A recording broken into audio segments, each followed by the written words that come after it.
box. And so very familiar with kind of working with large enterprise organizations. Currently, my focus is on working with Fortune 500 organizations that are in the retail and consumer packaged goods space. Great. So perhaps we could start from the HUB Institute quickly. Vincent and I are from the HUB Institute, and we are here with the group of the SNCF Executive Committee on AI and Gen AI. So I'll let perhaps Julien, if you want to start presenting yourself and the group. Yes, Julien, I'm the Chief Digital Officer of SNCF Group. I'm working at the holding level, and here we are the whole committee that's working on Gen AI in order to develop the use of AI within the group. So we've got representative from our different entities.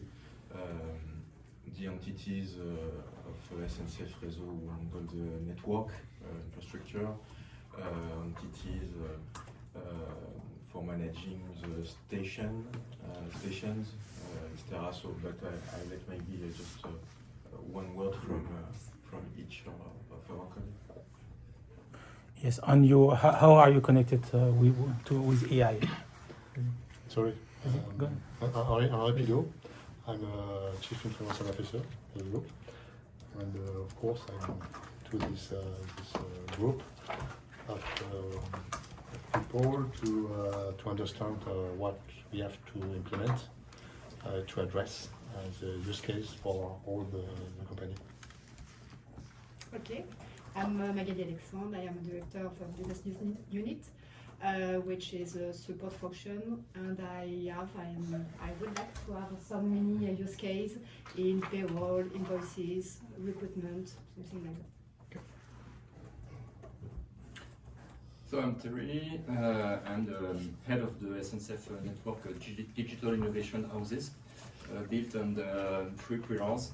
The first one is the team acculturation, and the second one is digital project support, and the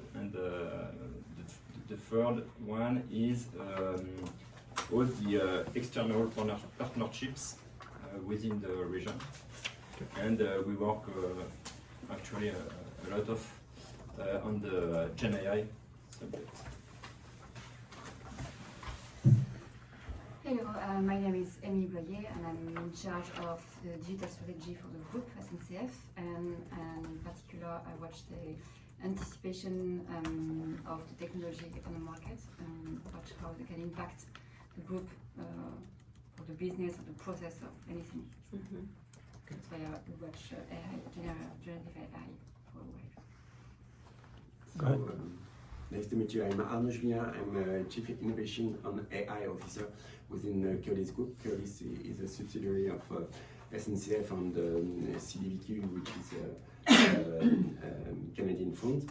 And we have operation in 13 countries, and mainly with what we do is network design, marketing side, operation and maintenance in all modes. And we also have some operation in the US, mainly in Boston, through a subsidiary KCS.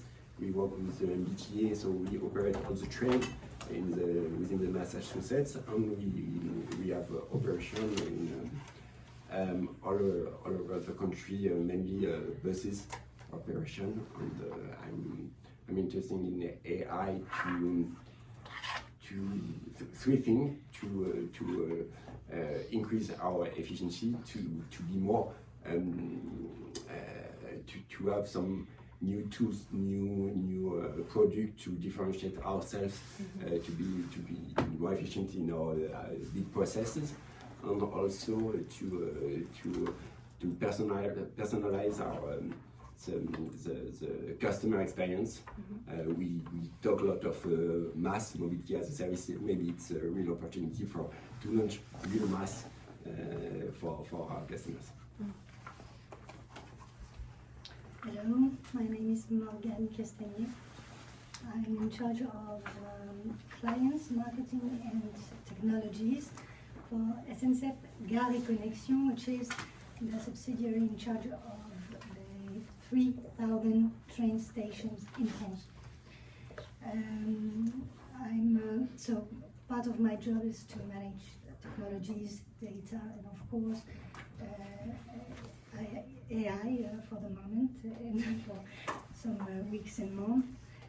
We are interested in use cases that can enhance customer experience in the train stations. For example, chatbot to orient the travelers in the train station, but also think around building information modeling, and so on and so forth. A lot of. Go ahead. Next. Hi, I'm Emmanuel from SNCF Réseau, which is in charge of the maintenance and the traffic management of our network. We started experimenting Gen AI on a few use cases, such as digging in our documents. We've got huge amounts of regulation documents and maintenance documents, and we try to make it more easy for our employees to get into all this mandatory kind of regulations. And we are still trying to figure out which is the best model for our activity, so I'm sure I'll have some answers today.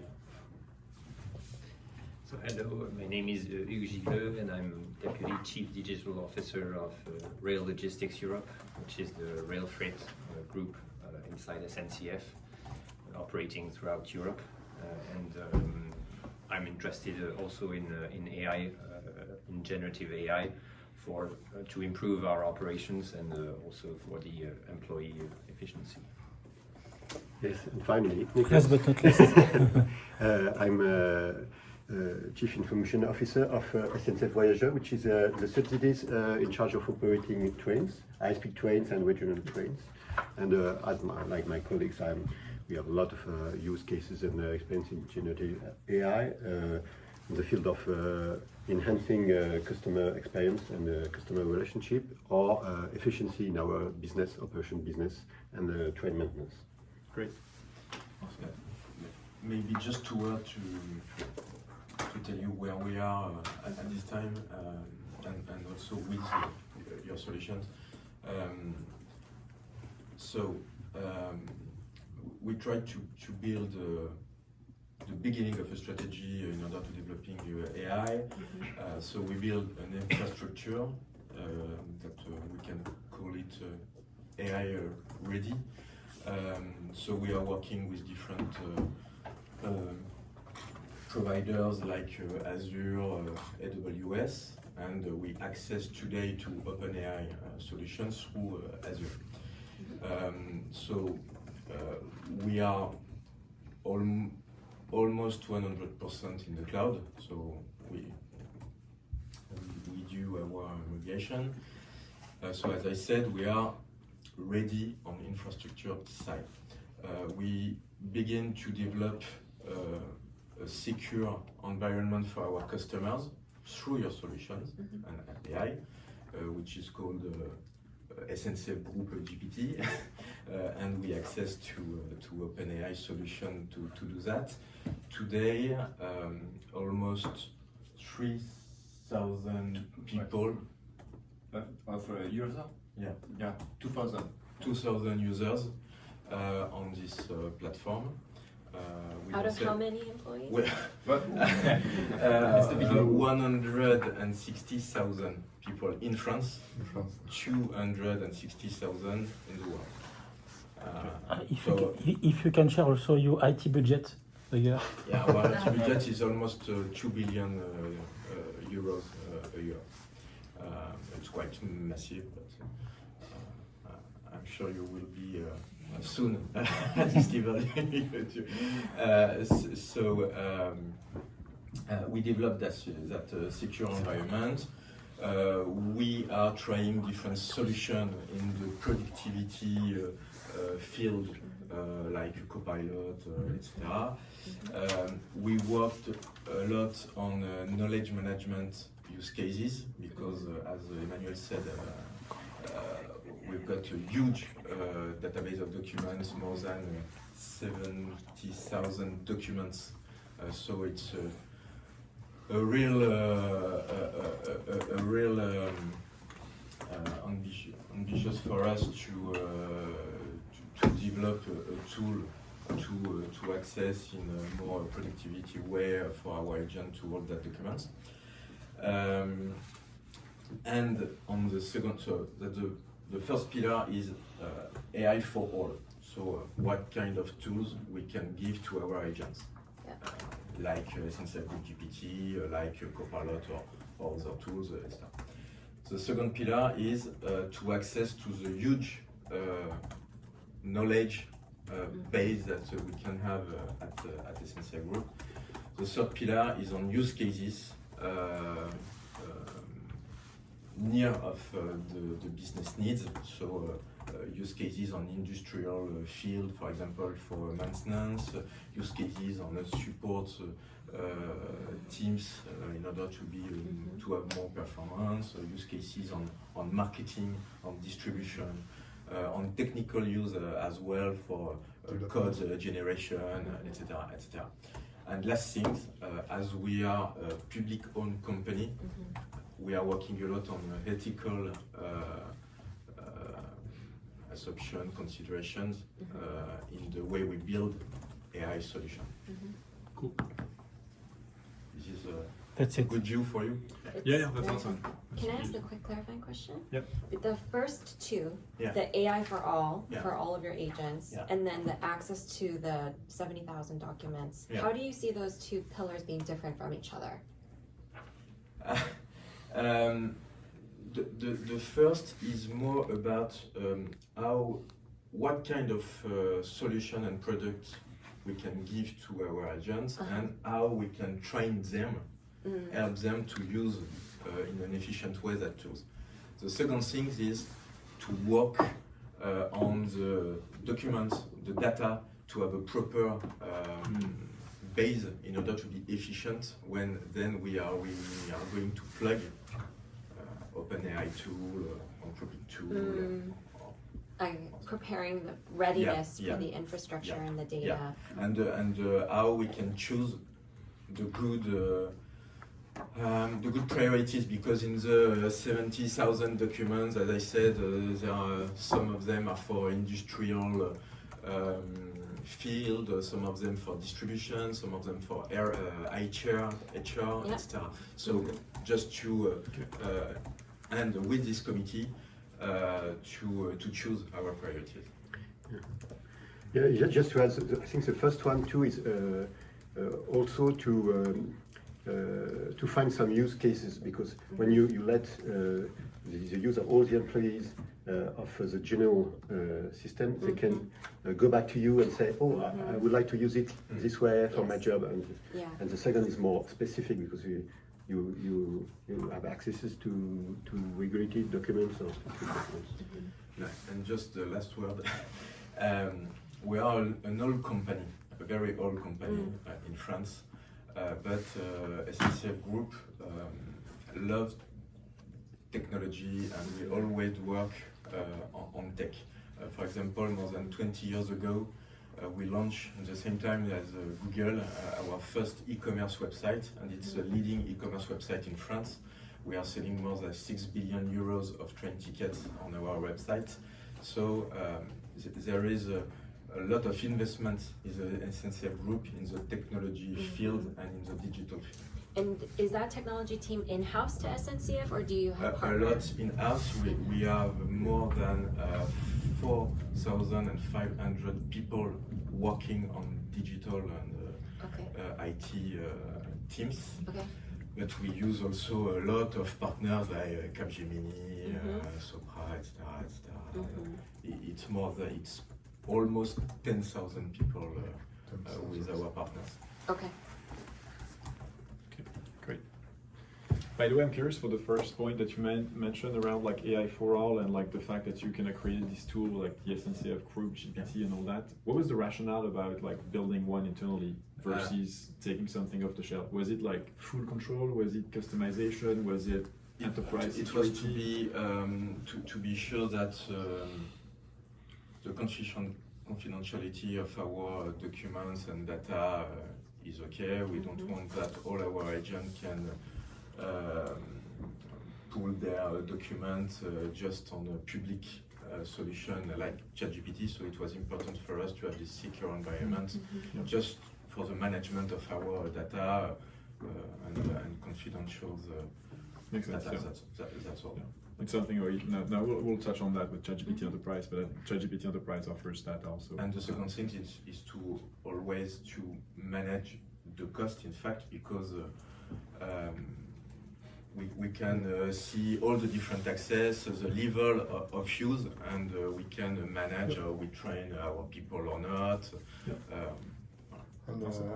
We'd like to separate the knowledge between all different expertise because we don't want to merge the document with different expertise. For example, when you have maintenance of TGV, we have only one expert on the TGV. We don't want expert for all screen. We are very controlled by authority in the competition way because SNCF is in competition in France. You've got other private companies that can operate trains, for example.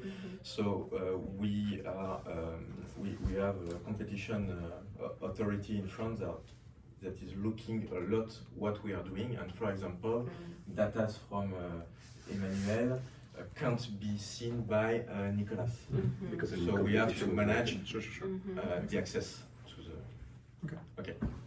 Great. On your side. No, that's a great overview. I think like so on our side, I think there's like two main things we can talk about depending on what your interest lives in. I think there's the ChatGPT Enterprise, so everything around like productivity, how we're working with customers that leverage ChatGPT and our models to kind of like empower the workforce. We've worked with companies like Moderna and many others at scale, and I think we can touch on that. And I think Rachel would be the best person to talk about this. And I think on my side, there's also like all of the use cases we're seeing for people like integrating our AI models in their own product and services, whether they're doing like custom models for some specific use cases, whether they're like trying to reinvent customer service at scale with GPT-4, basically responding to customers. So that's another big one. And kind of like anything you could think about in terms of like where the future is headed for Gen AI. We launched like 2.5 weeks ago, we launched GPT-4, our newest flagship model that can reason across like text, audio, video, vision in real time. Can do Which some is live very demo. important for us because in a lot of our documents we've got, I don't know the word in English for that, sorry, it's logigram. And it was a lack at the beginning because with the OpenAI API we can't read this logigram, and now it will be okay. Yep, makes sense. So yeah, we can touch on that, whatever makes the most sense for you all with the time we have together, like in the next hour or so. What do you think would be best to start with in terms of like where you're at and the 4 pillars you described? Would it be best to talk about productivity and ChatGPT first? Yes. Yep. Let's do this. Do you mind grabbing there's a link inside, or actually in the box In front of the you. board? Yeah. A plug? There is a cord. Yeah, okay. that will Is that the one you want? Great. So as Ramon said, there's really at our core, OpenAI is a research and development company, and we surface our technology to the world in 2 ways. There's the API, which you are currently accessing through Azure. They are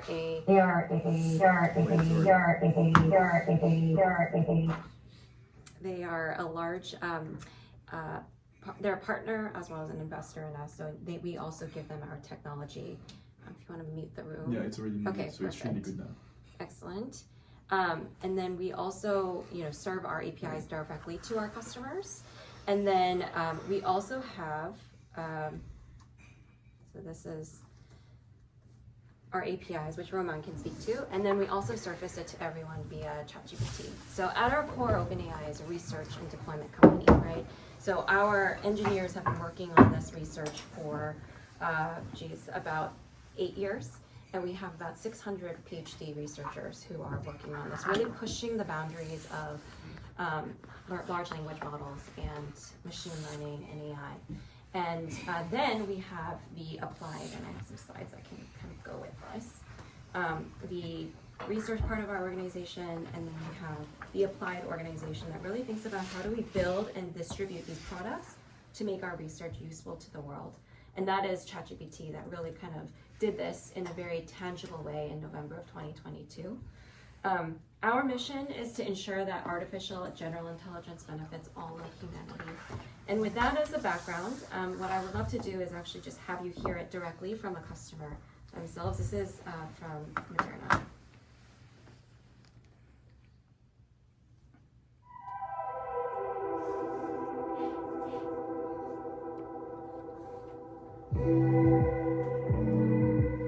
We believe very profoundly.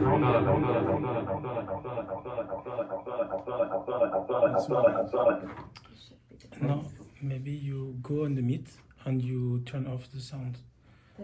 The mic on the Meet.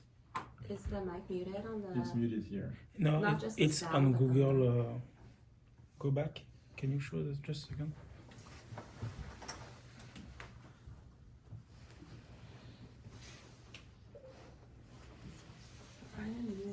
Here on both sides. Video conferencing is harder for us to do than during the day.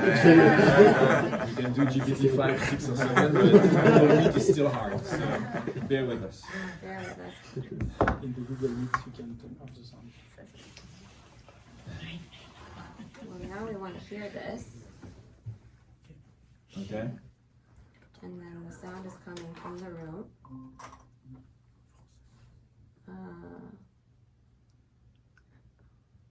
Now seeing infinity in here. It's good. Okay. I'm going to try to leave this. And see Yeah, if leave the this call maybe to see. We are really looking at every business process, from legal to research to manufacturing to commercial, and to think about how will you redesign those processes with ChatGPT-type tools. 90% of companies want to go do Gen AI, but only 10% of them are successful. They haven't built the mechanisms of actually transforming your workforce to adopt new technology and new capabilities. We've been born as a platform company, and we think about our drug development as a platform. And with the onset of enterprise ChatGPT, these GPTs became embedded into the workflows of how our users are really using it. We're up to now 400 GPTs within 2 months, far more than what we expected. Some might be surprised that the legal department was the first department to wholly adopt ChatGPT here at Moderna. We have a 100% adoption rate of ChatGPT and other generative AI large language models here in the company. One of the GPTs that we're most excited about is called Contract Companion. You can upload the contract into the GPT, ask it for a quick high-level summary, or even ask specific questions. And what it enables the legal function to do is to focus our time and attention on those matters that are truly driving an impact for patients to allow us to deliver on our mission here at Moderna. DoseID GPT really allows us to take these large data sets of thousands of pages and input that into the GPT and makes an optimal dose recommendation from thousands of pages of data. It provides supportive rationale for why we're picking a specific dose over other doses. It allows us to create customized visualizations so we can really understand the data. And it also allows the study team members to have a conversation with the GPT to analyze the data from multiple different angles. I think we're very lucky as a company because we're going to launch 15 products in the next 5 years. But if you think about it, if we had to do it the old biopharmaceutical ways, we might need 100,000 people. Today, the company is less than 6,000 people. We really believe we can maximize our impact on patients with a few thousand people using technology and using AI so that we can scale the company. And so I'm really thankful for the entire OpenAI team and the time and engagement they have with our team so that together we can save more lives.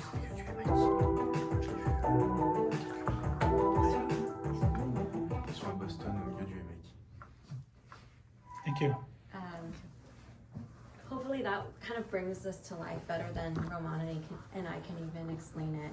Just in terms of how real companies today are using this technology, I think the big thing that stands out for Moderna and the opportunity in front of them is that they really can scale, massively increase the amount of products and the productivity of their team using technology with the same team that they have, right? Because they can't just rely on the COVID vaccine to continue their operations forward. They really need to be developing a vast number of products.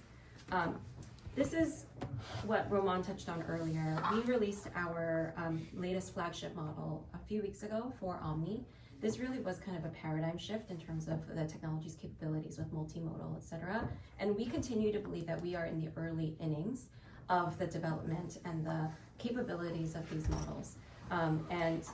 With GPT Next that's coming later this year, the iteration will continue to advance in an exponential way. If you see here in the timeline, it used to take us full years to develop these models and the advancements, and the capabilities that each of them unlock is really truly exponential.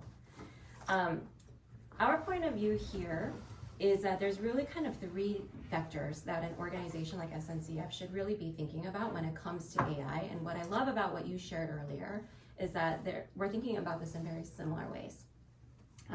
The first one is really thinking about how you empower the workforce at an organization like SNCF to really understand what are these technologies and these models capable of, what are they good at, and what are they not good at.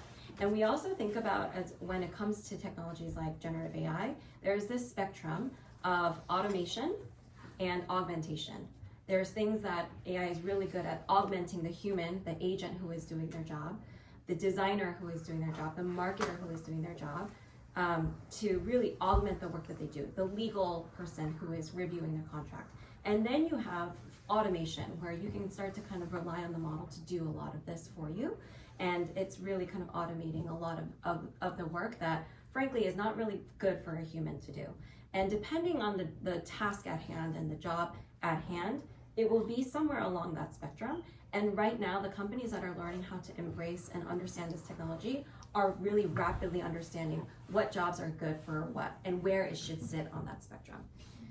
That allows you to move into the second phase, which is augmenting operations, doing a lot of these things faster. The legal contract review that you just heard from Moderna, the dosage ID kind of recommendation GPT that is really critical to their business, that is really allowing them to accelerate what that product and that clinical research kind of process and timeline looks like, allows a company like Moderna to do this a lot more quickly. And then thirdly is AI-powered product experiences. What does this look like to put this into your e-commerce experience for your customers, into your train stations that really allow SNCF to differentiate from the competition? And they really kind of stack nicely into each other. And this is generally from our products, kind of the ways that we're seeing our customers do this. The AI-empowered workforce is a really great fit for ChatGPT and tools like ChatGPT. Augmenting operations, you can really do this in a combination of solutions via ChatGPT and bespoke ways through the API. And then finally, the really AI-powered product experiences, that's going to be what you want to do and you own yourself through our API. And I think you all know this already, but 3 out of 4 people today want to use AI at work. They're reading about it, they're using it in their personal life. They are already using this in some form or fashion. And it's not just the young Gen Z people who are doing this. It's really across all generations that are seeing the writing on the wall and saying, I should really figure out how to do this AI thing, because I think it's either going to come from my job and I don't want it to, or I should learn how to make me better at my work through AI. And our answer to this is ChatGPT Enterprise. This is a solution that we built and launched at late August of 2023. And the companies that trust us and use this today, you can see on the right-hand side, there's really 4 things. Security and privacy. You mentioned the number 1 reason you decided to build SNCF GPT is confidentiality and privacy. That is the number 1 concern that Fortune 500 organizations like yours really care about. You don't want us to have access to that and use that information to train our next models. On ChatGPT Enterprise, all of the inputs, everything that an employee is typing in, everything they get back from the model is owned by you as a customer. We do not own that data. It's owned by you. There is no path from that to our training pipeline. And so that's kind of the number one assurance and the first thing I try to make very clear to customers. Other things that, you know, your chief security officer will care about, SSO, role-based access controls, things like that. GPTs, like the ones Moderna talked about, making sure that only the specific departments have access to that GPT. You don't want your finance team to have access to the legal GPT. You don't want your sales team to have access to the legal GPT. You don't want non-clinical researchers to have access to dosage GPT. Having clear roles and permissions is important. Best performance, access to our latest models. Today that is GPT-4 Omni, DALL-E, the other models, etc. And then of course access to the OpenAI team. For time's sake, I'm going to kind of zoom through some of this, but I'm sure at this point you've heard maybe of the BCG study. Being consultants, they were very methodical about the way that they decided to actually measure the impact of GPT-4. And so they split 700 consultants into two cohorts. One group they gave access to ChatGPT, one group they restricted.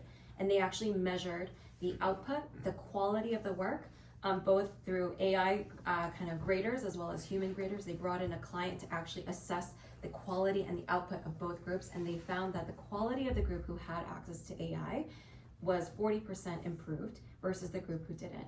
And it actually increased the level of quality of their lowest consultant. They graded all the consultants beforehand, and it up-leveled the floor of the lowest performing consultant on their team. Secondly, automating operations. Moderna actually did a test. They decided we're not going to try a little bit of everything in AI. We really want to find an AI partner and grow with them. So they had actually built a Moderna MChat was their internally built GPT. And this is because before ChatGPT Enterprise, building your own internal version was the only option. You didn't have a better solution off the shelf. So they built an MChat with an in-house technology team. They also tested Copilot and they tested ChatGPT Enterprise. Through a 3-month process, they tested all of the same use cases across those 3 tools, and they gathered employee feedback via CSAT score and NPS. Their MChat tool received a 54 grade.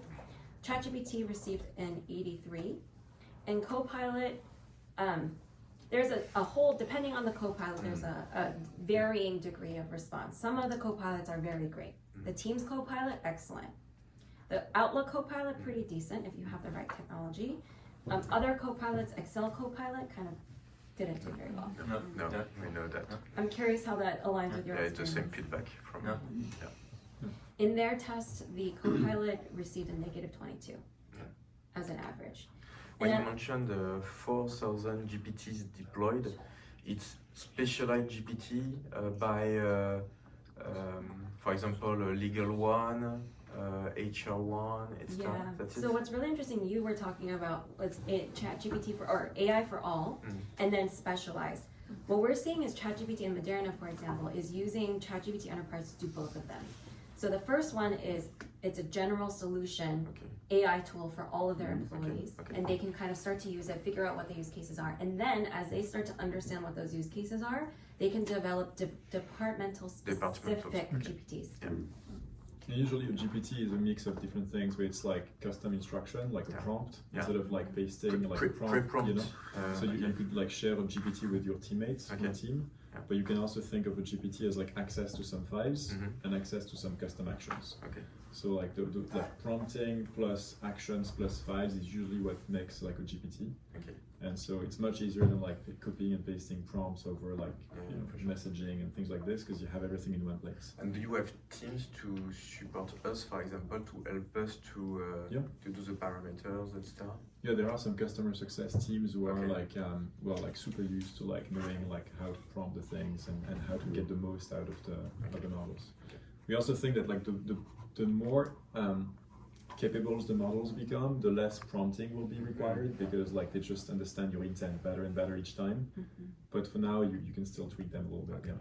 And to have this kind of figures with this success with Moderna, what is the part of training? Do you know how many hours for training for employees to succeed in a company? When we talk AI for all, I think that's what we see with Copilot, with some failure when it's available for all, but difficult to know how to use it to reach this kind of success.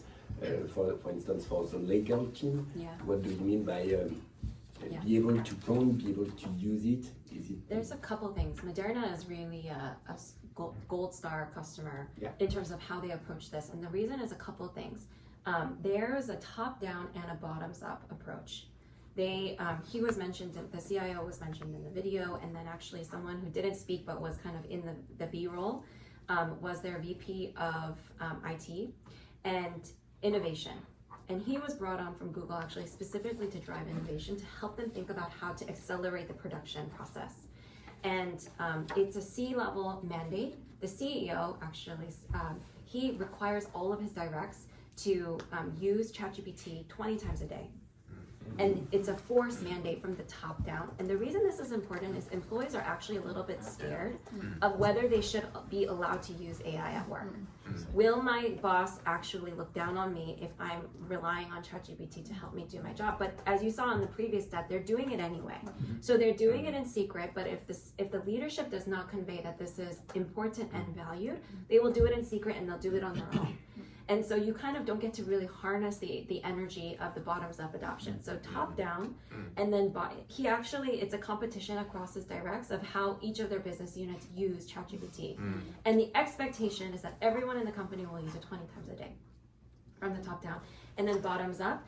And then Bryce, the VP I mentioned, he went to every single department and helped each department leader understand the impact of how they could use this. I think it's great that you all are here to learn this yourselves, bringing this back to your organization and saying this is something we support, and this is also how we want you to learn how to use it.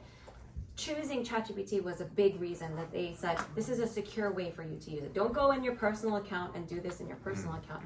Use this in your corporate account that we've provided you. And then as far as the training and the enablement, this is also very critical. We partner with our customers to do this together. So we also offer weekly live webinars for our enterprise customers, and we also encourage them to, we also do something tailored to their organization as well. So it's very much a top-down, kind of bottoms-up is the best approach that we would recommend. I'm just interested about the JetBlue business case. The JetBlue, because you have the JetBlue logo here. I've not personally worked with them, but have you worked with them? Yeah, not me directly, but my colleagues and team have as well. They are thinking about how to use this. They're kind of in the early innings, but they're at the phase of saying, we want to expose this to our employees and show them that this is something that they can use and that they shouldn't be scared of it. And so they purchased ChatGPT Enterprises kind of to help them uncover those use cases. They're in the process of uncovering them right now. Thank you. Yeah. For time's sake, with about a couple minutes. Just a question about Moderna. You told us about BCG having KPIs on the development of ChatGPT with their workforce. Is it the same with Moderna? Is there something to measure the growing efficiency of having ChatGPT as a... Yes, they did. Our recommendation is to do this via a qualitative measure of surveys. We recommend a lot of surveys. And the reason for that is the best way to directly hear from your end users. Of course, quantitative based on how many times are people coming to this tool, how many times are they using it a day. Those kinds of quantitative KPIs are also important. But Moderna is also doing that and surveying their employees. They also actually go so far as to email like who the top power users are, their use cases, and sharing those stories with the rest of the company. Those are also best practices so that people can hear from their peers on, oh, this is how so-and-so is using it in my job at this company. Okay. Roman, do you want to take it on in terms of how we can, incorporate this into actual products and customer-facing experiences? Yeah, totally. Unless you had other things to cover on the ChatGPT side, I wanted to show a demo of ChatGPT, or we can move on. We could do a quick product demo if you guys would like. This is the ChatGPT experience. I know some of the questions you all asked was how does OpenAI use ChatGPT, for example, for their own use cases. This is my actual ChatGPT instance. You can see here some of the GPTs that we've created that I use in my role as a customer-facing person. you know, put in the name of a company and help me prep for a meeting with them. That's the sales prep buddy GPT. I'm sorry, Richard, just 1 minute. Is everybody knows the GPTs? La différence entre ChatGPT et les GPTs. Vous voyez ce que c'est la GPT, différence? c'est des personas. C'est des applications It's dans a custom ChatGPT. version of ChatGPT. So instead of talking to ChatGPT directly, by talking Tu le to fais en français GPT. en 2 minutes, c'est qu'en fait il y a un onglet dans ChatGPT où en fait tu peux te créer ton espèce de bot à toi, c'est-à-dire tu préparamètres avec des prompts. Par exemple, moi je m'en suis fait un où je lui demande tous les matins de me sortir ce qui s'est dit dans les médias, pas la revue de presse SNCF, mais globalement sur Internet, c'est quoi les 10 annonces les plus importantes de l'IA sur les 24 dernières heures. Et donc le prompt est préparamétré et il me pousse en fait tous les matins, voilà, qu'est-ce qui s'est dit hier. Donc en fait de créer, c'est une espèce de persona, en fait à adapter un GPT, tu t'écris un petit C'est comme des bot, en Power fait, Apps. personnel. C'est comme les Power Apps Microsoft. Ouais, comme une Power App. Comme les Power Apps. Tu vois. Moi, je me suis fait une sur Transdev, c'est la revue de presse de qu'est-ce qu'a sorti Transdev en innovation. Oui, voilà. 30 Très derniers bien. jours, j'en fais un sur chacun. Ok. Okay. Go back in English, sorry. No, that's great.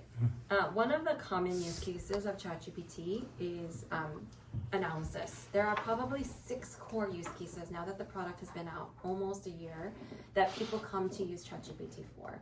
Synthesis, summarization, writing, help me be a writing thought partner, creative, help me brainstorm new ideas for our next marketing campaign, design, using DALL-E to create new images, and then coding is another one, code generation. Help me understand how to start this next coding sprint. And data analysis. Data analysis is one of the ones where you try to do data analysis in Excel, doesn't really work. That's not what Excel was built for, that's not what it's good for. But a lot of companies have a data science and data analysis team. I assume yours does as well. Yeah. They often have 500 requests that come in weekly from all of the different business units that say, help me run SQL on this kind of customer data. And it's not the intense work that they went to school for, they studied for, but they have to do this to serve the business. What people are finding that ChatGPT is actually really good at is being able to do a lot of that basic data analysis and putting that capability into the hands of the business themselves.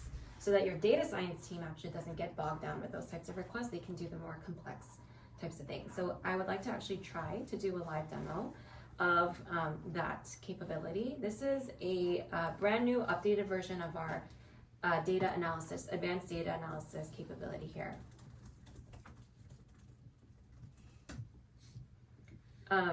One of the things that we did was actually post-train on top of our models with a lot of actual customer data. We requested some of our trusted customers to share some of their spreadsheets, some of their CSVs, their data sets that are really complex, so that we could post-train with our researchers on top of our models. And so what's underlying this is not just for Omni, but actually additional post-training that we do. The first thing that it's doing is actually analyzing what's inside of that spreadsheet. And then what it's actually doing is, how would you like to analyze this data set? And it's giving me some suggestions here. Analyze customer demographics by state. And so now it's giving me suggestions on how I can analyze this data, and then it's actually doing that for me. And then if you actually click on this, you can actually see the underlying analysis that's happening here. And it's got access to, I think, over 240 libraries that it's actually using to run this analysis for me.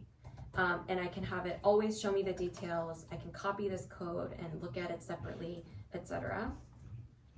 Show customer spending by state. I can do that, and it's gonna run that for me.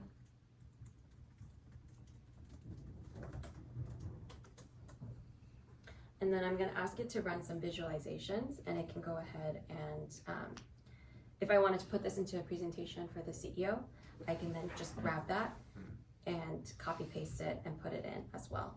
The other thing, the final thing that I wanted to show, being able to go into a table and a chart and then say, how did I actually arrive at this? So here I'm gonna start a thread. And then I can ask it to show me its work as well. And so this is actually one of the kind of underlying capabilities that a lot of people are just practically using this for, this kind of thing, and putting this power into the hands of data scientists, Python, folks who have studied this for their job, and really being able to free your resources to do the more complex things that you want them to focus on. So with that, a little bit of product demo, a few slides. I'll pass it over to you, Roman. Maybe a question about Moderna. How did they approach the business case for using ChatGPT? Was it sufficiently bringing sufficient value? Did they see it as bringing sufficient value immediately? Yeah, a big thing was they wanted to test this themselves. It was a new technology. And so they built the MChat tool that took a significant amount of resources on their side. Then when we released ChatGPT Enterprise, they realized, we're just gonna keep playing catch up to what OpenAI is doing. And we don't wanna be spending our time, that's not Moderna's focus. They're experts on bringing safe drugs to the rest of the world to solve that, not to build large language model technology. And so part of the business case was freeing that up. Second one was the actual employee feedback, right? Being able to test this across those three tools. And then the third one was a dosage ID GPT. Once they realized that could dramatically shorten their clinical research process, that in and of itself, it speaks for itself in the impact. Good. Sweet. Thank you. If you'd like. But yes, I can give you a little bit of a... Sorry, do you use personally other tools, AI tools, other than ChatGPT, for example? I rely on ChatGPT pretty much 100%. I know our engineers also, for example, use GitHub Copilot. GitHub Copilot. We are testing GitHub Copilot. Yeah, GitHub Copilot is probably one of their best copilots, along with Teams. And people ask, which one should I use for my engineers? And I actually think that it's a combination. GitHub Copilot is really great. It plugs into your IDE. It helps with auto completion. It helps speed up the process when you know what you want to code. But if you don't know what you want to do yet, if you don't know how to actually do that, or if you're learning a new coding language, that's really when ChatGPT becomes a really critical tool, because it helps you kind of do that research phase and that planning phase. And also it helps when you say, I ran into this issue, my code is bugging out, I don't really know what's wrong, plug that into ChatGPT and ChatGPT can help you. You use Google Workplace. What do you think about Gemini? I don't actually have access to the Gemini workplace in our instance. I think Gemini will be really useful for the Google ecosystem. I think it's going to be a similar approach to what Microsoft did, where you plug it into your Microsoft ecosystem. I think anytime you are trying to plug new technology into existing software that has been around for many years, it can be challenging because you have some of that technology debt that you have to figure out how to make it work. Our approach is what happens when you have AI as a foundational layer and you plug it into all of the other systems. And in the future, it's possible to plug OpenAI on Google Workplace? Is it possible? Yes, we already API. do actually. So you can plug this into the Google Drive and pull in your documents with permissions. Since 4.0 version. You can bring contacts from other places. Yeah. Yes, in the old version. Yeah. There's a plug to And you can also, in what Roman said about the custom GPTs, through custom actions, you can hook in via REST API into any of your other systems. Snowflake, Tableau, any of those other systems, and bring them in. So ChatGPT becomes your kind of AI window, and then it plugs into all of your other systems. Cool. But yeah, so on my side, I'm happy to give you a little bit of a flyby on what we do on the API side, the model side in particular, and then maybe we can dive into some live demos or things that are interesting to you. And maybe as a segue actually from what Rachel presented, it sounds like a controversial statement, but I think my recommendation when I talk to companies is like, you should adopt ChatGPT Enterprise. You should stop everything you're doing to try to rebuild it yourself. It's a waste of time. Like, you're basically wasting your engineering and product time by trying to rebuild ChatGPT. However, AI is moving fast. You should use the API and you should infuse AI in all your products. And I think that's where I'd love to see most of the time from your engineers, from your product leads. And because I think that's where like the magic can really happen. But is it possible to include our data like with RAG Greg? Yeah, absolutely. And so I'll what show you kind a few- of tools do you have to? Yeah, so I'll show you a few Because things on that. At this moment, we study the right system to improve the SLM, and it's interesting for us to understand what you can provide in terms of RAG. Just one question with the RAG system, because we are used to work with ChatGPT for Turbo or for Pro. Sure. And we meet one difficulty with the big document. Yep. And because if you want to summarize it with hundreds of pages, it's very difficult to have something very efficient, and the bot just in one. Yes, that doesn't take all the document and to summarize in one shot. Yeah. Yeah, I think we're making a ton of improvements on the retrieval stack all the time, which is the benefit of not building it yourself. I don't know, Rachel, if you've seen customers like facing like challenges with large documents. Yeah, I'm working with a large CPG company. Chunking is basically the problem, where you have a large file and it can't do it. They actually already are seeing some improvements between 4 Turbo and 4 Omni. In a GPT, they've given it, and we've actually asked them to do a side-by-side eval, and they've seen some improvements on the 4 Omni. It's not perfect today, I'll be honest with you. It's getting better.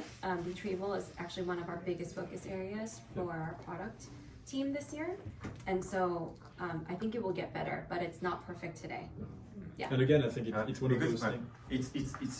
It's a very important need, because, for example, for legal services or department, they have a lot of large documents.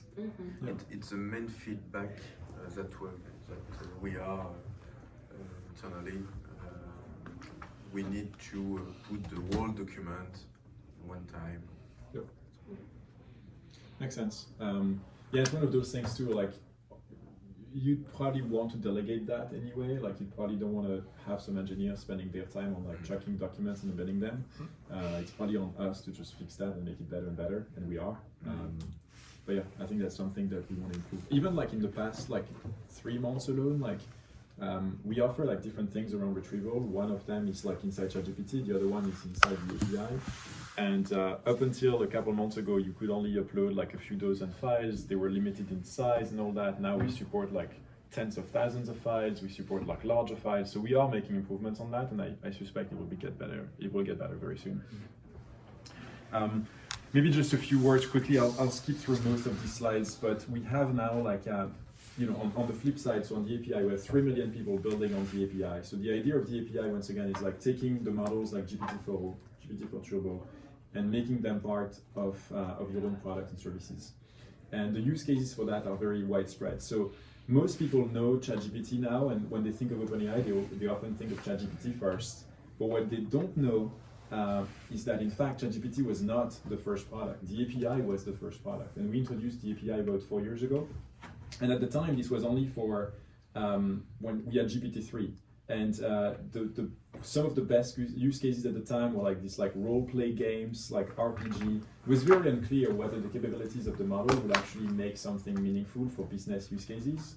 But then, of course, GPT-4 changed the game, because all of a sudden you had reasoning capabilities that would change everything, and you could like, you know, explain concepts, you could reason, you could interpret images and analyze data, like Rachel has shown.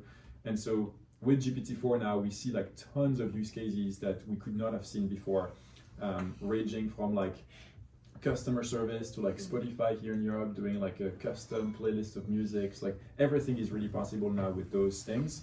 And with GPT-4, we now go one step further with like the real-time audio and vision reasoning that we did not have before. Now you don't even have to kind of transcribe speech to text and then do text to speech. The whole thing is like live inside the model. We use the translation feature. Oh, nice. Yeah. That's awesome. So maybe a quick things about GPT-4. Can you come back just a second to see the logos? Yeah, the logos of just the before. company. Yeah. Yeah, stop. Yeah, So- these were more like startups here versus like big companies, but it was the idea that like don't spend too much time on the logos themselves, but more on like on the categories on top, like customer service, building a knowledge assistant, content generation, agents, of course, we're very excited about agents and audio services. So across all of these, the answer remains like the APIs. Like if you take the API, you can mold it in a way that makes sense. All the companies here are using your API to develop their C'est services. ça. Notion AI is based on GPT-4. Okay. Klarna, they just launched, we might have seen the use case, like it's all on GPT-4. All of these guys are building on OpenAI. And these are just like some examples from like French startups, for instance. Nabla. Like we have Nabla is also building on OpenAI. Thank you. Yep. So GPT-4, I'm just gonna go quickly on this, but you know, it's in a league of its own in terms of its evals and like its capabilities. And for people building on the API, we also make it twice as fast and half the price. And so what we tell people usually with OpenAI, it sounds counterintuitive, but we want people to build more with OpenAI and we don't want them to spend more with OpenAI. And I think to us, like every time we make the models better, faster and cheaper, that unlocks product use cases that were not available before. So it's not just about pricing, it's about also enabling things that did not exist. And just and what about energy consumption?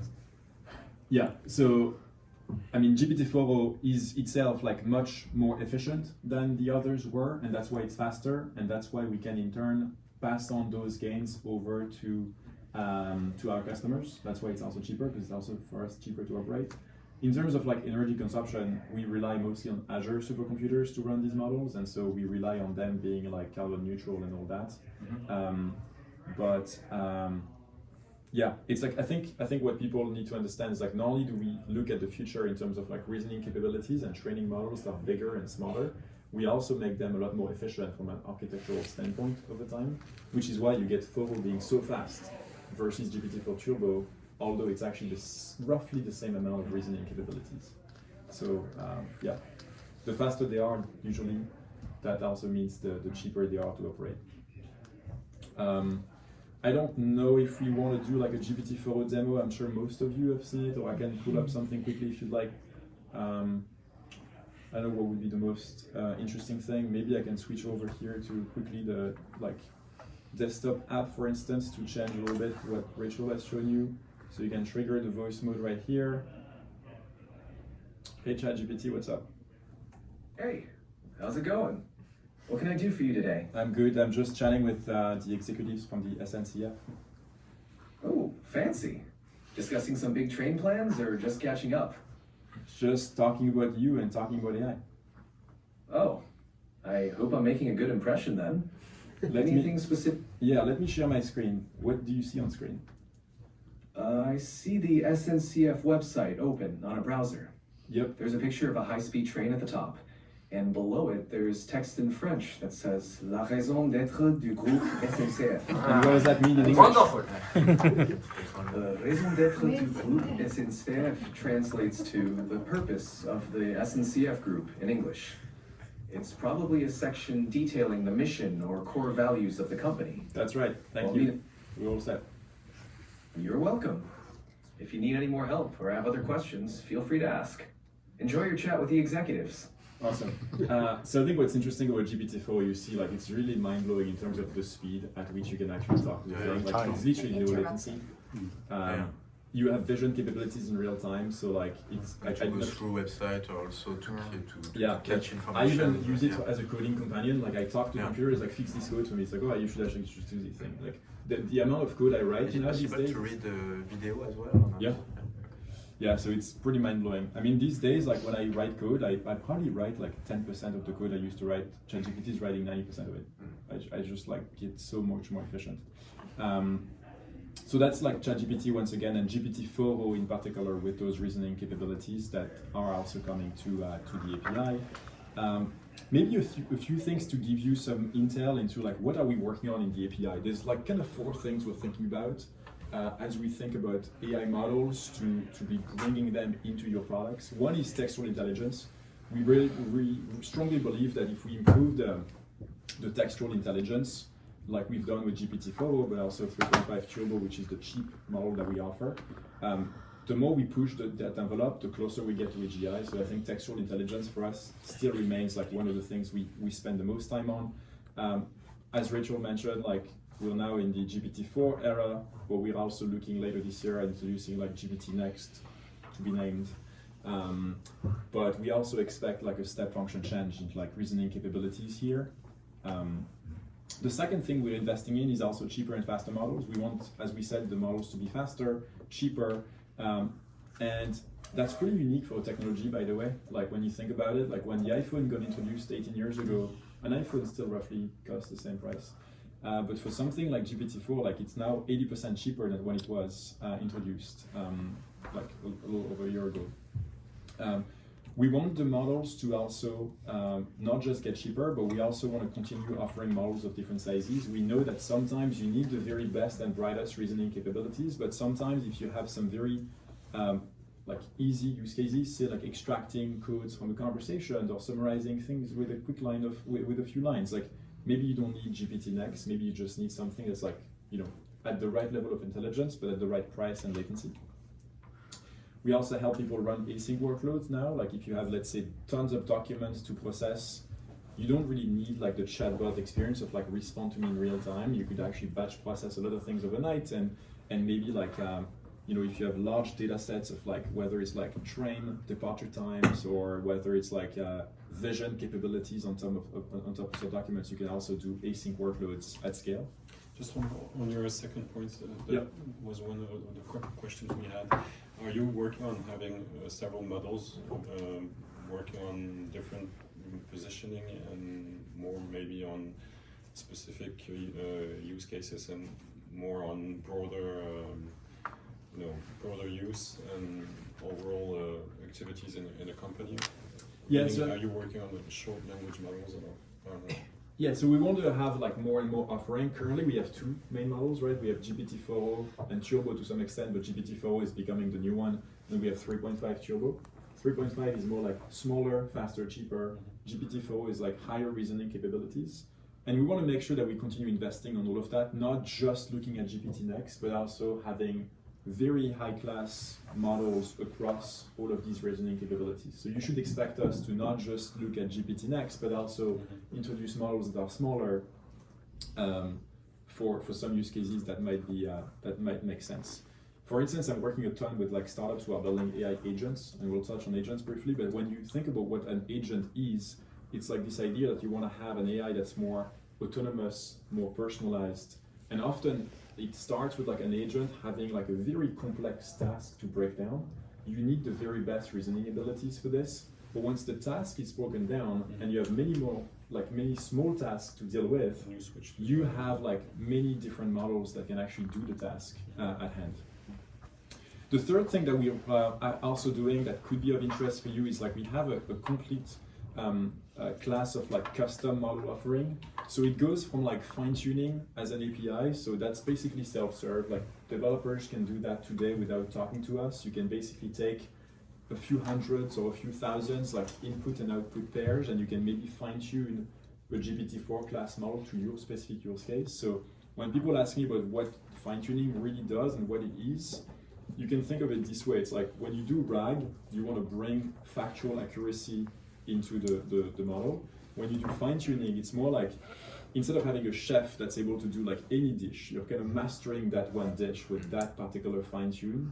And then we have this offering where we go all the way through like assisted fine-tuning, where we help you or your team fine-tune the model all the way to custom train. So we did some assisted fine-tuning, for instance, with this telco in Korea, to have like better performance on GPT-4, especially on like Korean language, etc. And we went all the way with Harvey creating a custom model from scratch. So like they have now for case law in the US, we've completely retrained with them the GPT-4 model. And it works so much better because it has like all of the context of all of the cases, how they've been used in court, all the references, etc. That GPT-4 by default remains somewhat shallow. They were able to go deep. And the last thing that we're also very excited about and working on is like multimodality and agents. We really believe that like AI is not going to stick to text. We really believe that we need AI agents to not just like reason across audio, video in real time, but also have access to some tools like your calendar, your docs, etc. in the future So that's why we're very excited about enabling people building agents and agentic experiences from the API. This was one example of the startup I've worked with, like Cognition Labs. They've built this tool called Devin. It's basically being able to be like an AI software engineer. Like you give it a task that's very complex. It can break down the task. It can navigate the internet to fetch the docs. It can write some code, write some pull requests, edit some stuff. It's like we're getting closer and closer to this agentic future using those GPT-4 levels of reasoning. So, and that was another example of people using like an agent to like order food with like voice and basically making sure the restaurant staff spend the time on making food instead of like spending time on just taking the orders. So with that said, I'm trying to think like what would be the most interesting things to show you here, because I have built over time like a few different demos. I think maybe one I could show you is like would customer service be something that's interesting for you? Okay. No, everything's fine. Yes.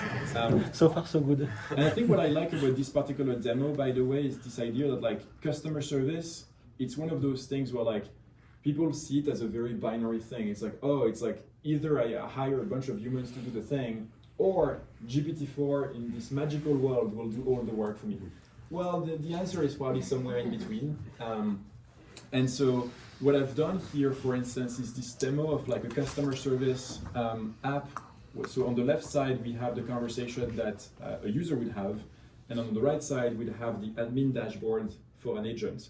So imagine this is a travel app, and I say like, what's your cancellation policy?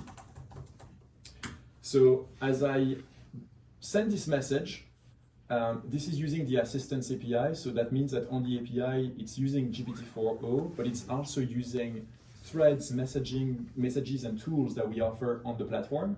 So the first thing to note here that's pretty cool is that automatically, this message was just written by performing RAG. So I was asking about the cancellation policy.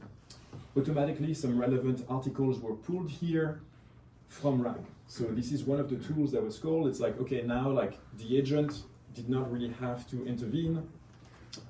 We can offer that answer directly and say, I'd like to cancel my flight.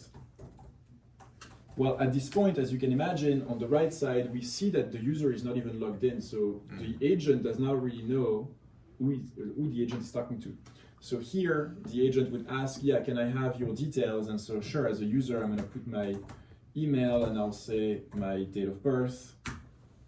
Now, another function is gonna be being called, and function calling is gonna be called to perform a lookup on that user. And now, like automatically, we're pulling the details of the customer.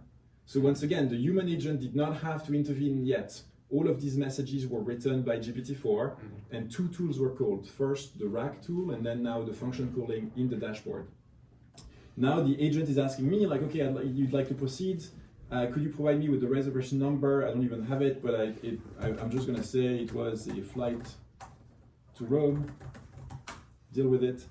And so hopefully GPT-4 will understand what I meant here. And then we need another function call to fetch, like, okay, like, what was the flight reservation that Romain made? So we're calling another tool. It found the reservation for this trip in the dashboard. And here is the interesting thing. We could still go ahead and proceed with like the cancellation automatically. But yeah, but instead of doing that, what I decided to do is like, well, canceling a flight is a pretty big destructive action. And so here, what's pretty cool is that now, instead of automatically proceeding, I put a recommended action here, and as a human agent, I can now chime in. I can now intervene in the conversation. I can click manually this button, and I can take a look at a few things. Maybe I can check out like, okay, does that cancellation make sense? Is the reservation like number making sense? And I can go ahead and confirm, and I can come in and actually be the human in the loop that confirms the cancellation. And I think it's a nice example of like automating a lot of the conversation with GPT-4 and yet having some control on the final thing. For instance, like imagine here I say, great, can I please have a voucher? Well, once again, I'm guessing we're not gonna have GPT-4 automatically giving vouchers, but it triggers this other action where like I can say, okay, maybe I'll give this person like a $150 voucher or something and confirm that. So as a human, I feel in control, but I feel so much more supercharged because GPT-4 is driving most of the conversation, and I almost do nothing. But I can just intervene when needed. And honestly, if I had like all of this conversation being done for me, I can answer probably 20x the number of people because like I can just have all of these things happening in parallel, and I can just do some like reviews. So that's one of the examples that we see a lot of success, especially with large companies, like automating customer service is big. Klarna has went out with their use case. They worked with us. In the first like 4 weeks of shipping it, they automated like 2.5 million conversations. They communicate a lot around that. And, they did most of the work, frankly, but... And Teleperformance drop down on Stack Exchange. And in this case, for instance, do you have also some customers are trying this kind of interaction, but by voice? Yeah, I mean, like now that we have GPT-4, you could, right? Like I think you could even do it before GPT-4, but it meant stitching 3 models together. You'd use Whisper for speech to text. Then you end up here because you only have text.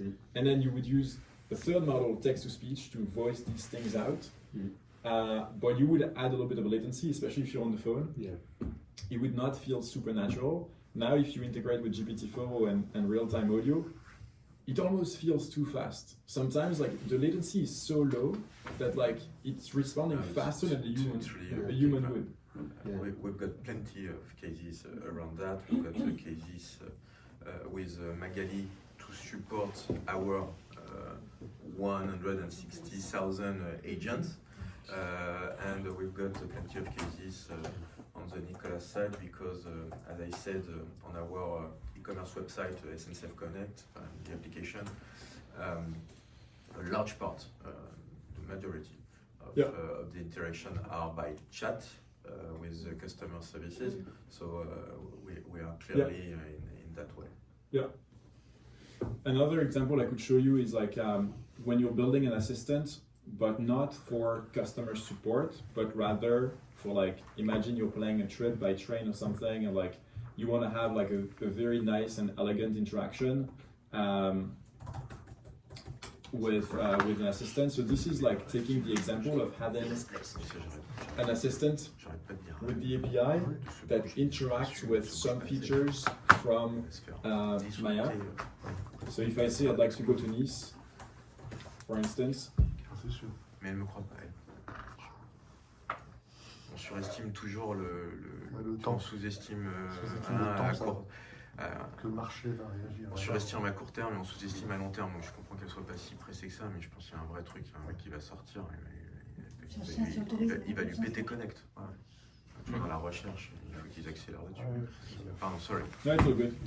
So yeah, just a brief example here on what you mentioned. So this is an example of an assistant where, like, again, to me, like when I use the assistance API in our models, the goal is never to replicate ChatGPT, right? Because otherwise people could use ChatGPT itself. There's no point.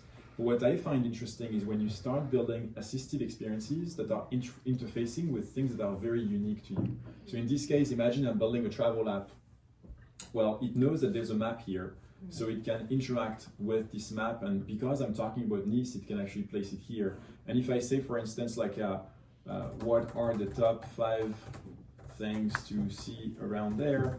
Like, once again, like, not only do I have reasoning capabilities from GPT-4, I can actually talk to some tools that are very specific to my app. So I don't know what that would look like for SNCF, for instance, but you could imagine that as I'm thinking about planning a trip, or I'm thinking about we could imagine a lot of things to plan a trip. We can share information with our database of trains, etc. Yeah. It's a way for acquisition of traffic, etc. So there are plenty of things. So same thing, like retrieval. You mentioned retrieval a couple of times. So see, for instance, like it's interacting with my map here. I guess I need to zoom because it's a bit messy, but you know, like as I'm talking in natural language about things, it can annotate the map on the right side, which is of course something very unique. It's just a demo, but like something pretty cool when you're planning a trip. imagine that you buy I think I had this like Lonely Planet book somewhere, and just to give you some idea that we are in fact making some improvements to the retrieval stack.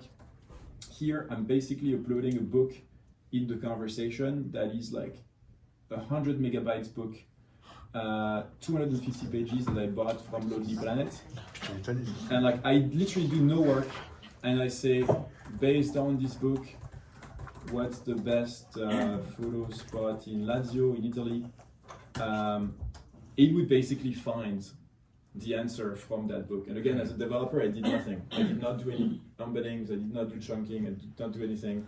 It now tells me that the best photo spot in Lazio is Pitigliano.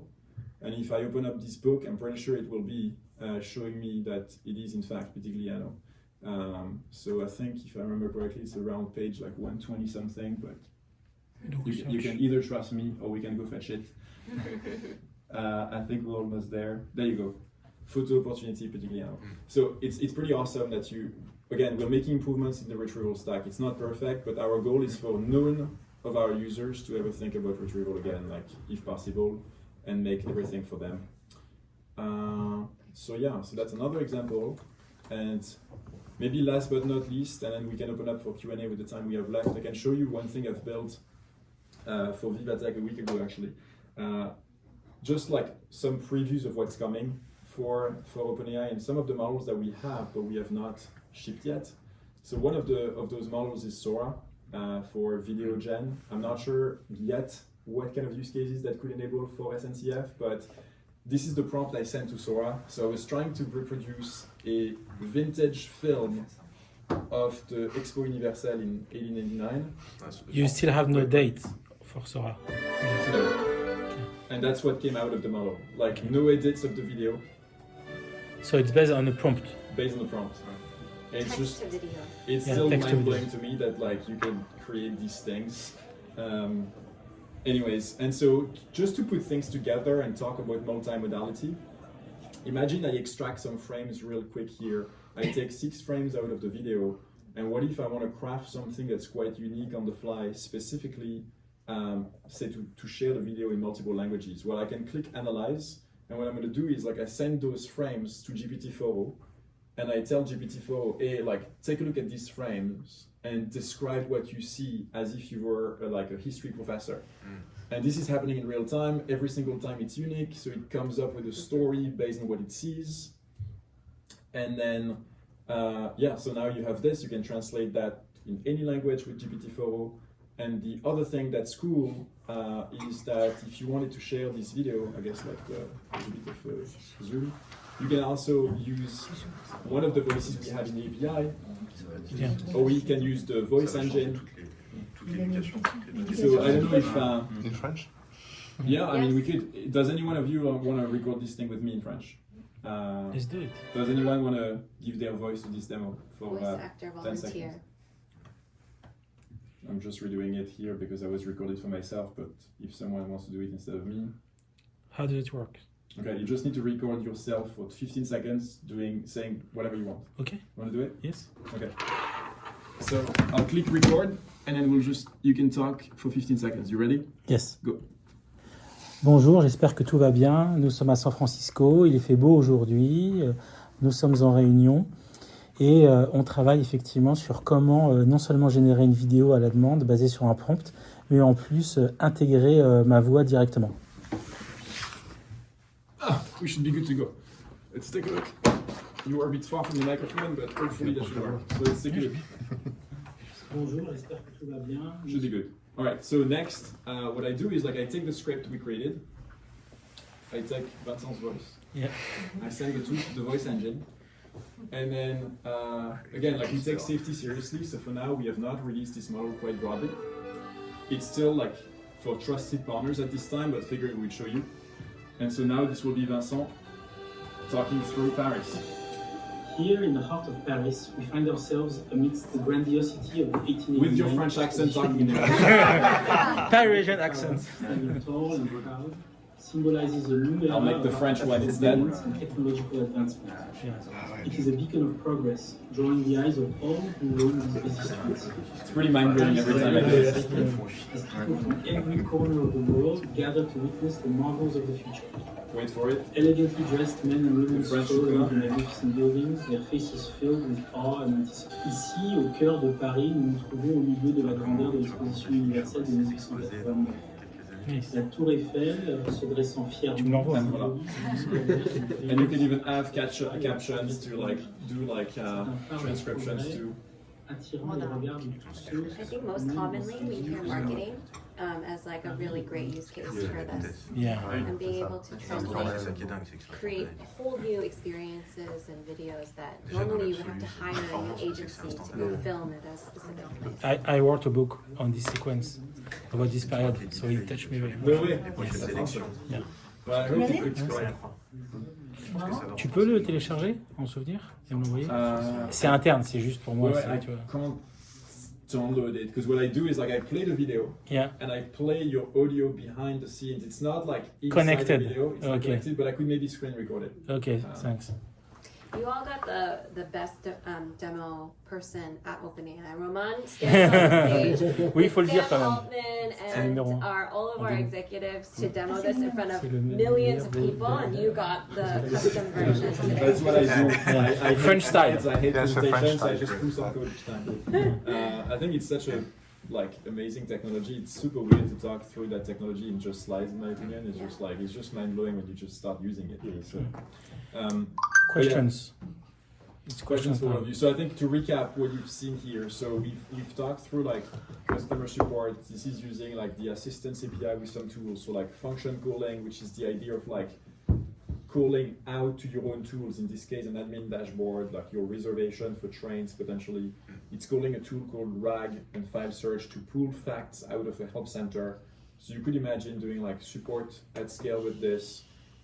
This is more like a customer facing, like product experience. You could have an assistive experience, but also talking to your own things. Say I'm planning a trip to somewhere. Well, in this case, it could help me book my trains, find the best train options, and maybe like in the context of the conversation, you could pull in, these are 3 trains options, with what you like most. I say the second one is best, and you would go ahead, for instance, and book the train. There would be something magical. And this is more like future looking. Some of the models we have not shipped yet, Sora for video, voice engine for creating a custom audio, but in between, of course, it's stitched together with GPT-4, which is available today already. So these were like 3 quick demos that I had in mind that could be relevant. Yeah. Okay. You've got several competitors today. What is your main difference from? I mean, there are competitors, but also like I never think of them. I just don't see them on the same path as us, frankly. I love Mistral, by the way, being a French guy. I love these guys. I think they're awesome. But just like concretely, when I talk to customers, it's just not the same kind of product experiences that you can enable, especially with GPT-4 now, when you have like vision capabilities in real time, audio in real time. You have DALL-E to generate images. You have video gen coming.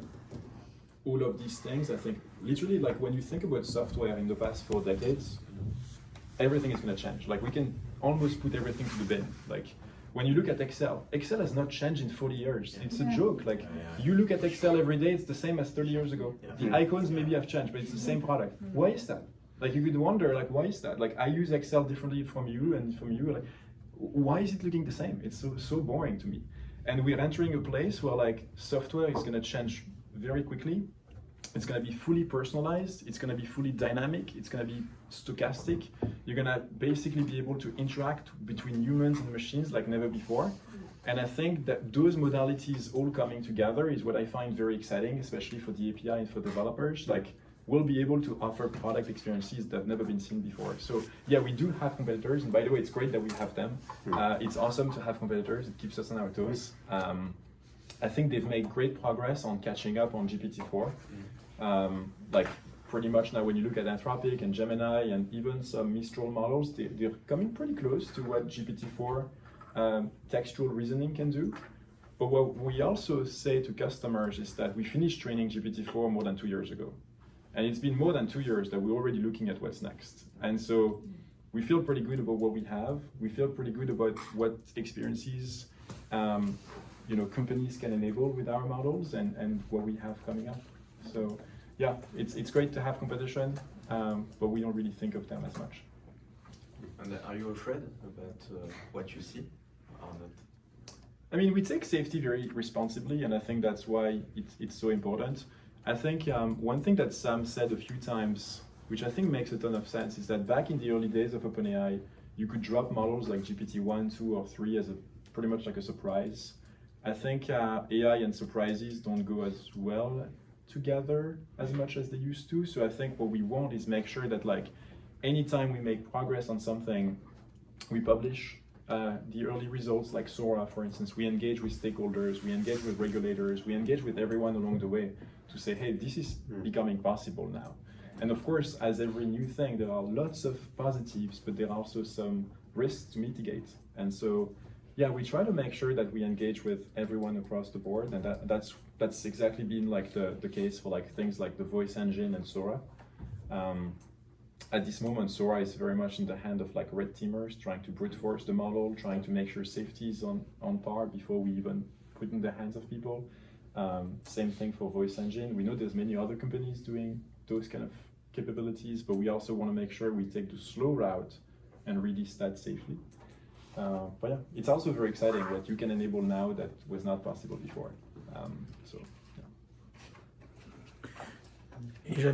had a question about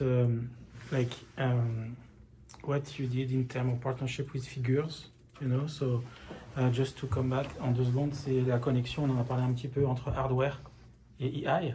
So we did Waymo together. We did Waymo. Oh, nice. Yeah. How was your Waymo? Yeah. It's amazing. Yeah. Amazing. It's awesome, right? Yeah. So the question was how to connect. Do you have case where you connect OpenAI with hardware, robots, HGV in the industrial point of view?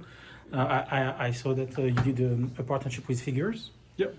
And so I don't know if you can share about some insight. Nothing concrete to share with that specific company, but I think we have a lot of people who are building hardware services with the API. Yeah. I think it's funny to see that like for maybe the past decade or two, hardware has been pretty boring. I mean, since the iPhone and the iPad, there's not been much going on in the hardware sector.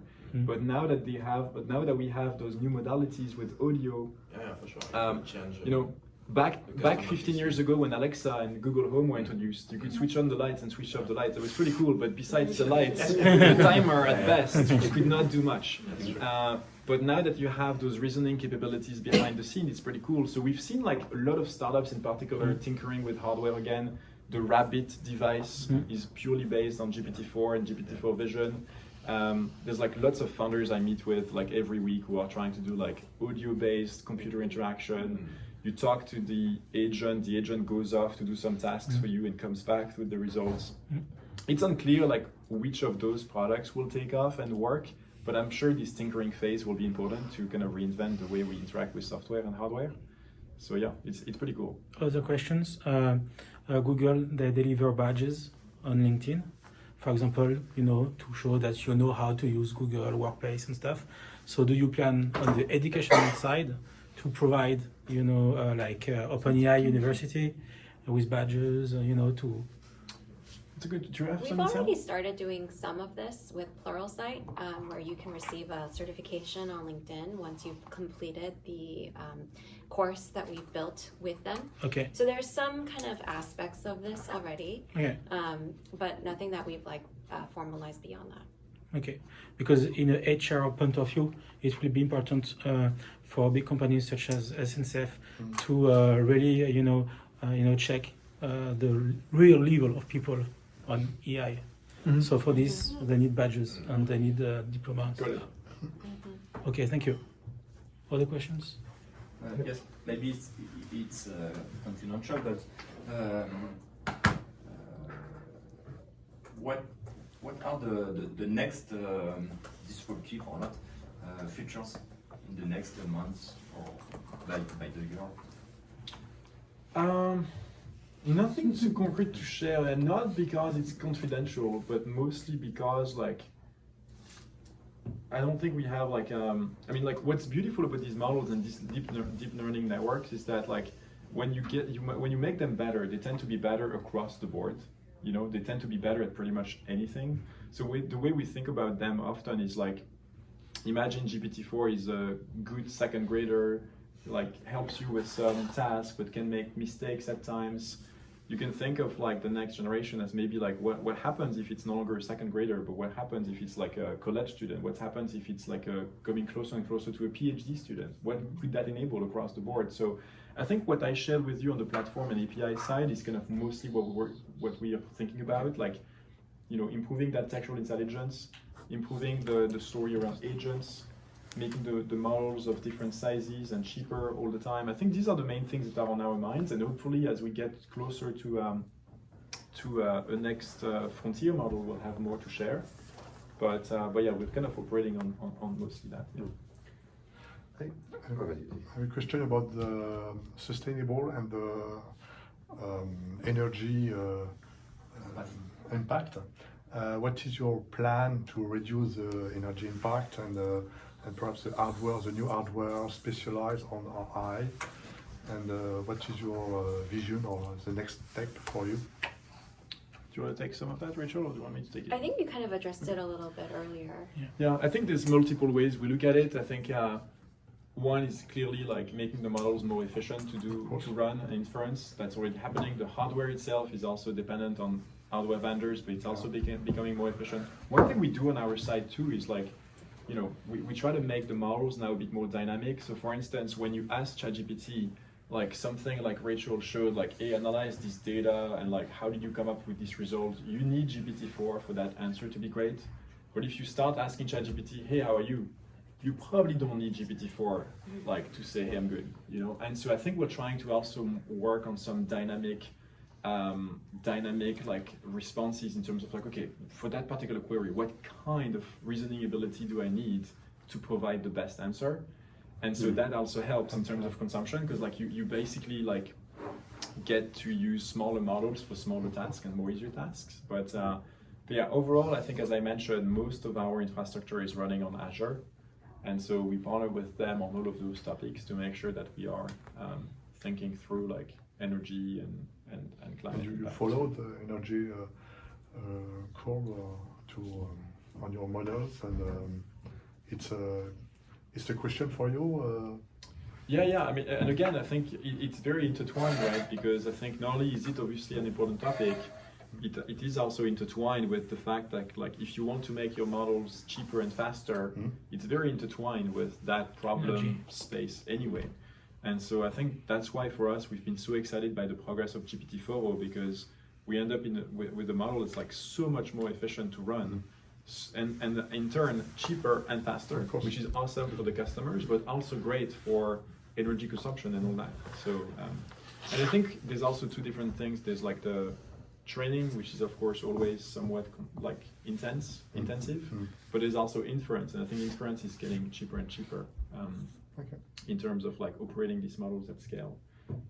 That's also the beauty of having like you know, tons of customers on the platform. We can also do a lot more to optimize the fleet, and that's also why we're also offering things like the batch API. Like if you're not in a rush to get your answer like right now, we could offload that to tonight, maybe when there's like less load, and then we could benefit from that, you know. So we're trying to optimize across the board everything we can on the software and architecture side, and then we rely on our partners for the hardware side. And how do you deal with regulators and ethical issues? As you know, in Parliament, European Parliament passed a new law, AI, and for you, is it a field of opportunities, or it is some more difficulties for the future? So I don't spend too much time thinking about those topics. I don't know if Rachel, you spend time on this. I don't fully grasp exactly the heart of her question. It is about European law, about ethical issues. Regulation. Regulation. Yes, regulation. Yeah.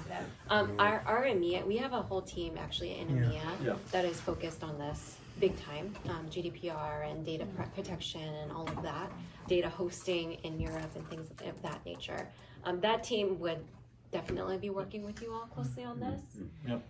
And so if SNCF wanted to continue to advance conversations after today, that would really be the best team that we would connect you Yeah, we with. could connect you with that. One thing we're also excited about is this thing that, well, at least I'm excited about it, that we launched a few weeks ago called the model spec. So up until recently, it was a little opaque how like the models worked. You know, if you have a particular question, like, you know, how would they relate to you? And so we published this very, very long spec on how we're thinking about like different categories of questions, how does the model behave for those things.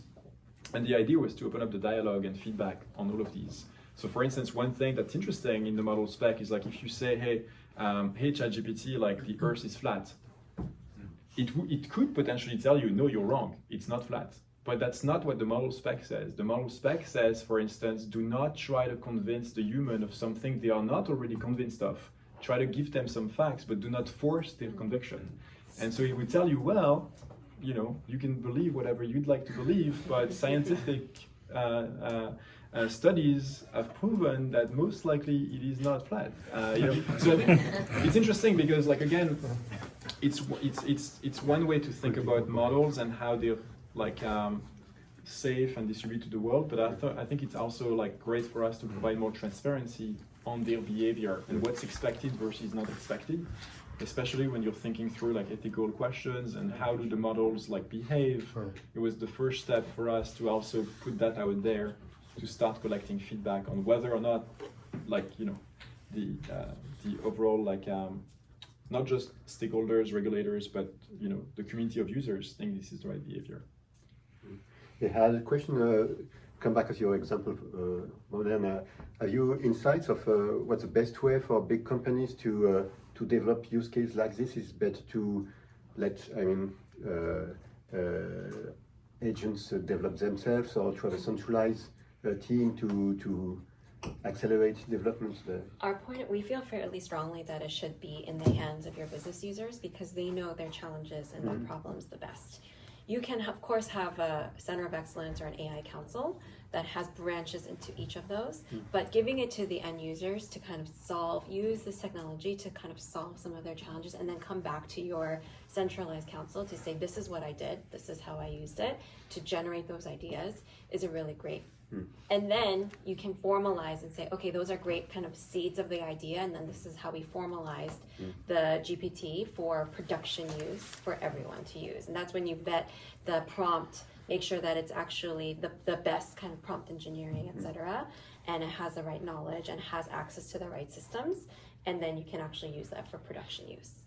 But giving it across a wide breadth of your employee base, I think, is really critical to really iterate quickly. I think a lot of people say, well, we can just wait until you guys develop GPT-5. That is not the right way. Waiting is not the answer when it comes to AI. And I think you saw all of the capabilities around what you could do in a really differentiated product experience for SNCF. You want your engineers really focusing on that. Yeah. Take them off of building your internal GPT and give that to us so that we can handle that for you in a secure fashion. But really putting this in the hands of as many employees really will allow you to move quickly. And usually we've seen also working with some companies, especially of your scale, is that it takes a little bit of time to kind of bootstrap the effort both on like adoption for ChatGPT. It has to be both like top down and bottoms up, like Rachel described, but for the API too. Like last year was a year of like pretty much every Fortune 500 stopped everything they were doing to do like internal hackathon. They were like, okay, let's think about like what are the use cases we could build. Let's see like what experiences can we offer to customers. And we see that this year is very much the year of like moving to production. And that's why like companies like Klarna and all that have started to deploy customer service or other things at scale. And so what we recommend is like, because it takes a little bit of like a few weeks or a few months to start building, understanding what these technologies can do for your products and for your services, there's no point in waiting. I think the best is like trying to start like building a few prototypes internally, trying to like get familiar with the technology, what can GPT-4 like do for the product experience for customers, and then like go all the way to the finish line with a few of them. And then around that we can help too. Like we have like a team of like solution engineers, solution architects who can also spend time with your team to kind of like iron out issues and push to the finish line to deploying things in production. Do you have clients in France already on the API side that you help through your consulting services? Yes, a ton. Let me think. A ton of startups for sure. In the big companies, we're talking to a lot actively at the moment. I know you talk a lot, but do you work? But they are. So yeah, we have some solutions. Good talking, but so there are. The thing is, like the bunch I have on my mind are not public yet. Yeah. Okay. But we have some solution architects now based in London. We have an office in London. Yeah. We're starting to hire some solution architects in Paris too. Uh-huh. But we are working with more and more like large companies in France who are in the process of developing and building on OpenAI. Okay. The three I'm thinking of are not public yet. Yeah, but just the verticals. It's like banking or services. It's very diverse. Okay. I think there's Okay. like all the way from goods and services to like Okay. fintech and others. Okay, perfect. Perhaps one last quick question, and then we all. About intellectual property. Yeah. How do you manage it? Because it's not very clear for me. What do you mean by IP? For example, I create a slogan or a notice or a poster. Yeah. And I want to put it in all our stations. Yeah. With the owner. Yeah, so that's a great question, and I think that's something that we made progress on, especially for ChatGPT. So we developed this thing called the copyright shield. Do you want me to cover it? I can. It's up to you. You go for it. Yeah, all of our enterprise customers are covered by Copyright Shield, meaning that, again, like I said, all of the inputs and outputs are owned by you as a customer. So if you get a great slogan idea from that, that is yours to put in. If you are also protected by that, meaning if a DALL-E image generated something that copy infringement issue, we will step in to actually protect our customers. Okay, so we're so confident, to be clear, that this is yours and this is okay, that we even said that like if you have any problems of any kind, we'll fight for you and we'll cover everything. Okay. So yeah, IP is yours. Okay. And the other thing we never mentioned, but it's always like something worth repeating, is that as you use the API too, in any kind of features, it doesn't matter if you're like SNCF or if you're like a hacker in a garage, everything you send to the API is all yours. It's not used for training data purposes. Even if you're an indie developer or if you're a Fortune 500 using the API, everything on the API stays like outside of training pipeline. And same for ChatGPT Enterprise. But for the API, I think it's also true for like any kind of usage going to the API. Okay. Input and output. Yeah. Thank you. Thank you very much. Yeah. Just one last. Are you organizing training sessions for engineers from companies that can be embedded in your teams for, let's say, five days and just understand how to master all the? I think we do with solution architects. I'm not exactly sure how they operate and how the kickoff takes place, but I'm pretty sure that our solution architects and solution engineers can help have a proper kickoff on one or two projects and then educate them on like how to use the API and so on. Yeah, they really like to work when you have a pretty high conviction use case. You've done a bit of the testing already. You kind of know where you're stuck and you also know what you want to accomplish. That's where they can be really helpful. Most people can build 80% of an MVP pretty quickly. It's that final sort of 20% that's challenging. You take a company like Klarna and customer service, lots of credits to like the CEO of Klarna because he's a strong AI believer. There was his idea of like infusing AI throughout the company, pause everything they were doing and make that a priority. And as they were prototyping things and as they were ironing out some details, that's when we could come in like with our solution architects and engineers to help them to the finish line. But we were not the one like pushing them and trying to convince them that AI was important. It was very much their own convictions first, plus their own prototypes first, and then we would come in to help them push the finish line. We are also starting some scalable approaches. Like last week, we actually started a build hour, which is an hour session where a solution architect will join and they will talk about a specific topic like function calling that you saw in the demo, and they'll actually walk the engineers through how to actually do that. And you can just dial into the webinar. You're hearing directly from our team and learning from their expertise. Thank you. Thank you very much. Thank you very much. Thank you all.